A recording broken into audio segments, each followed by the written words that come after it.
تو ہمارے اس کام کو قبول کر۔ اے اللہ تو جانتا ہے کہ بڑی مصیبتوں میں زندگی گزاری ہے میں نے، بڑے کرب میں گزاری ہے کئی راتیں میں نے، مگر اے اللہ میں نے تیرے حبیب کی امت کی خدمت میں کبھی بھی کوتاہی نہیں کی، کبھی بھی بے ایمانی نہیں کی، ان کے ساتھ ایمانداری کے ساتھ خدمت کی ہے۔ اے اللہ تو اس کام کو قبول کر لے، تو اس کام کو قبول کر لے۔ راتوں کے کرب اور ضربوں پر کچھ نہیں کی فکر نہیں کی، فکر کی ہے تو اے اللہ تیرے حبیب کی امت کی، فکر کی ہے تو اس جماعت کی، فکر کی ہے تو میرے صدر کی، میری عوام کی۔ اے اللہ تو ان سب کی حفاظت کر دے، اے اللہ تو ان سب کی حفاظت کر، سب کو کامیابی و کامرانی عطا فرما، ہمارے اس کام کو قبول کر لے۔ نہیں معلوم کہ کتنے دن زندہ رہوں، لیکن جب تک زندہ ہوں میرا ہر لمحہ آپ کی فکر، آپ کی تڑپ، آپ کی خدمت میں گزرے گا، یہ وعدہ ہے میرا۔ میرے زندگی میں اب کوئی خواہش نہیں، اللہ کا شکر، کچھ نہیں چاہیے۔ اللہ اس کے رسول کی قسم، اقتدار بھی نہیں چاہیے، ایم ایل اے بھی نہیں چاہیے، کچھ بھی نہیں چاہیے۔ اکبر الدین اویسی بس آپ کا خادم بن کر آپ کے قدموں میں بیٹھے گا تو دارالسلام کی ان سیڑھیوں پر بیٹھ جائے گا۔ اکبر الدین اویسی کو کچھ نہیں چاہیے، اللہ نے بہت عزت دے دی، بہت شہرت دے دی، بہت طاقت دی، سب کچھ دیا، اب صرف کچھ کرنا ہے تو یہی ہے کہ ہر گھر میں علم علم علم، تعلیم تعلیم، ملت کا اتحاد، بس یہی، کچھ خواہش نہیں۔ اللہ نے اچھا پہنایا الحمدللہ، اللہ نے اچھی گاڑیوں میں گھمایا الحمدللہ، اللہ کا شکر۔ میرے 2 بچے قابل ہیں،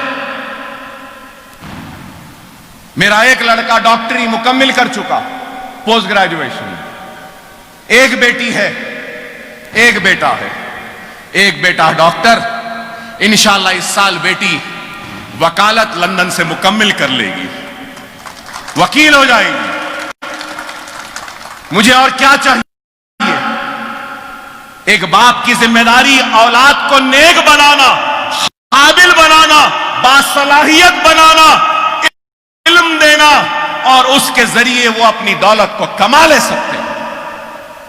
اپنی اولاد کو جو کرنا تھا کیا میں نے، نیک بنایا، قابل بنایا، اچھی تعلیم دی، ڈاکٹر بنایا، وکیل بنایا، اب آگے ان کو جانا۔ مگر میں اللہ سے یہی دعا کروں گا کہ میرے بعد بھی یہ ادارے ایسے ہی چلتے رہیں جیسا میری زندگی میں چلتے ہیں۔ یہ اسکولوں پہ ماہانہ 30 لاکھ کا خرچہ آتا ہے تنخواہوں کا، 30 لاکھ کا سالہ ماہانہ۔ اگر آپ سالانہ لے لیں تو قریب 3.5-4 کروڑ روپے سالانہ صرف تنخواہ میں جاتے ہیں۔ پھر سالانہ یہ اسکولوں کی تعمیر میں بھی کروڑوں روپے جاتے ہیں۔ اللہ میری اولاد کو اس قابل بنا کہ وہ میرے بعد بھی یہ 4 کروڑ کا خرچہ اسکولوں کا برداشت کر سکیں، اپنی زندگی کے ساتھ ساتھ میرے اسکولوں کو بھی چلا سکیں۔ میری کوشش ہے کہ زندگی میں ایسا کچھ انتظام کر چلا جاؤں کہ میرے مرنے کے بعد بھی میرے اسکول میری اولاد کے محتاج نہ رہے، کسی کے محتاج نہ رہے، خود بخود میرے اسکول چلتے رہیں۔ انشاءاللہ آئندہ 5 سال میں وہ کام بھی کروں گا۔ وہ کام کرنا ہے مجھے کہ 5 سال میں ایسا بنا دوں کہ ایسے کرائے آئے جس کے ذریعے میرے اسکول خود بخود ان کرایوں کے ذریعے چلتے رہیں۔ یہ ہماری کوشش ہے۔ خیر بہرحال آپ تمام کا ممنون و مشکور کہ آپ نے وقت نکالا اور میری ہمت افزائی کی۔ میرے لیے میری زندگی کا سب سے بڑا کام اگر کچھ ہوتا ہے نا تو وہ یہ سکولز ہوتے ہیں. لوگ بولتے ہیں مجھے اکبر صاحب آپ سکولوں میں پھرتے ہیں. ہاں میں پھرتا ہوں. آج تک نہیں بولا, آج کہتا ہوں. جب بہت درد ہوتا ہے پیٹ میں, طبیعت بہت خراب رہتی ہے اور درد سے کھانا نہیں کھا سکتا, بھوکا رہتا ہوں, پیاسا رہتا ہوں, اور کسی وجہ سے دل میں درد ہوتا ہے, کرب میں رہتا ہوں, تکلیف میں رہتا ہوں, تو اللہ اس کے رسول کی قسم ان اسکولوں کا رخ کرتا ہوں, اور جب معصوم غریب بچوں کے چہروں پہ وہ مسکراہٹ دیکھتا ہوں تو میرا سارا غم چلا جاتا ہے, ساری تکلیف چلی جاتی ہے, سارا کرب چلا جاتا ہے. یہ خوشی مجھے ملتی ہے. میری زندگی کی سب سے بڑی خوشی ہے تو وہ ان معصوم بچوں کی تعلیم کا انتظام ہے. میں آپ کا ممنون ہوں, مشکور ہوں کہ آپ نے وقت نکالا اور میری ہمت افزائی کی. اور دعا کریں اپنے نمازوں میں کہ اللہ میرے اس کام کو قبول کرے. لاک ڈاؤن میں بھی ہم نے کام کیا, یہ سیلاب میں بھی کام کیا, جتنا ہو سکتا ہے میرے سے میں نے کیا. بے شک کئی گھر ایسے ہوں گے جہاں میری امداد نہیں پہنچی, میں اس بات سے انکار نہیں کرتا. بے شک کئی ایسے گھر ہوں گے جن کی تباہی کو میں نے نہیں دیکھا. بے شک کئی ایسے دکان ہوں گے جن کی تباہی پر میں نے مدد نہیں کی, لیکن اللہ بہتر جانتا ہے میری ذات سے جتنی کوشش جتنی ممکن میں نے کی ہے. اور اگر کوئی حقدار واقعے میں حقیقی متاثر و حقدار اگر چھوٹ گیا ہے تو ضرور اس حقدار مستحق تک بھی امداد پہنچانے کی کوشش کروں گا. لیکن جو لوگ متاثر نہیں ہوئے ہیں, خدا را جھوٹ کے بنا پہ امداد حاصل نہ کرو. اگر جھوٹ کے نام پر تم امداد حاصل کرو گے تو یاد رکھو میدان حشر میں ایک مستحق, ایک مظلوم تمہارا دامن پکڑ لے گا, اور اکبر الدین اویسی بھی تمہارا دامن پکڑ لے گا.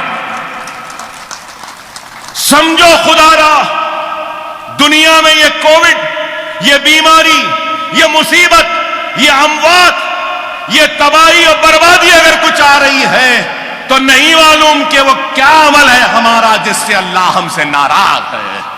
یہ وقت ہے اللہ کو راضی کرنے کا, یہ وقت ہے اپنے گناہوں سے توبہ کرنے کا, استغفار پڑھنے کا, اور اللہ سے کہنے کا کہ اے اللہ تو ہم کو معاف کر دے, معاف کر دے, معاف کر دے, اور اس وبا کا خاتمہ کر دے. اگر ہمارا عمل غلط ہوگا, حرام میں ہوگا, ناجائز ہوگا, ظلم ہوگا, انا میں ہوگا, افراتفری میں ہوگا, تو آج کووڈ ہے, کل کچھ اور بیماری آئے گی. اللہ کا جلال, اللہ کا عذاب کسی دوسری شکل میں نازل ہوگا. خدا را سمجھو اللہ ناراض ہے. کبھی کووڈ کے ذریعے آزما رہا ہے تو کبھی اپنے بادلوں کو پھاڑ کر آزما رہا ہے, تو کبھی تالابوں کے پشتوں کو توڑ کر ہم کو آزما رہا ہے. خدا را اللہ کی آزمائش میں سجدہ ریز ہو کر اللہ سے معافی مانگو, اللہ کا شکر ادا کرو. اللہ راضی تو دنیا راضی, اللہ ناراض تو دنیا بھی ہم سے ناراض, دنیا میں بھی ہم ناکام ہوں گے.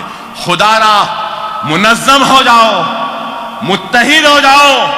نوجوانوں جو یہاں کھڑے ہیں, میں ان سے ایک ہی بات کہوں گا کہ نمازوں کے پابند بن جاؤ, نمازوں کے پابند بن جاؤ. مساجدوں کو آباد کرو, سنت رسول اللہ پہ عمل کرو, یتیموں کی مدد کرو, غریبوں کی مدد کرو, جو بھی ممکن اپنے سے مدد کرو.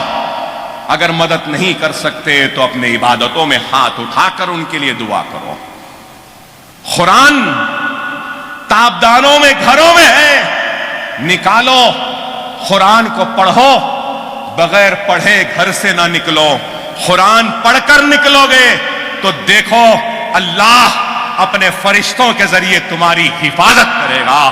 تمہارے غلط فیصلوں کو صحیح کر دے گا، تمہاری ناکامی کو کامیابی میں بدل دے گا۔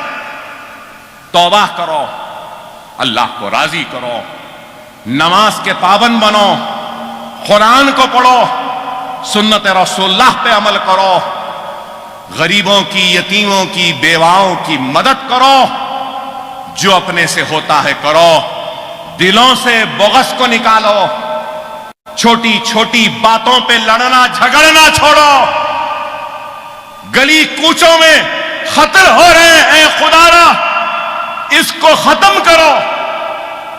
ارے جس کے گھر میں موت ہوتی ہے اس کے گھر والوں سے پوچھو، غنڈہ گردی چھوڑو، بدکاری چھوڑو، حرام چھوڑو، صحیح راہ پہ آؤ، راستے پر آؤ، اللہ کے بتائے ہوئے راستے پر چلو، رسول اللہ صلی اللہ علیہ وسلم کی تعلیمات پہ چلو، شریعت کو تھام لو، قرآن کو سینے میں بسا لو، سنت کو اپنے زندگی کے روزمرہ کی زندگی کا حصہ بنا لو، پھر دیکھو دنیا تم کو شکست نہیں دے سکتی، تم دنیا کو شکست دو گے اور دنیا کے فاتح بنو گے، بشرط یہ کہ تم اس پر عمل کرو گے۔ وآخر الدعوانا الحمدللہ رب العالمین۔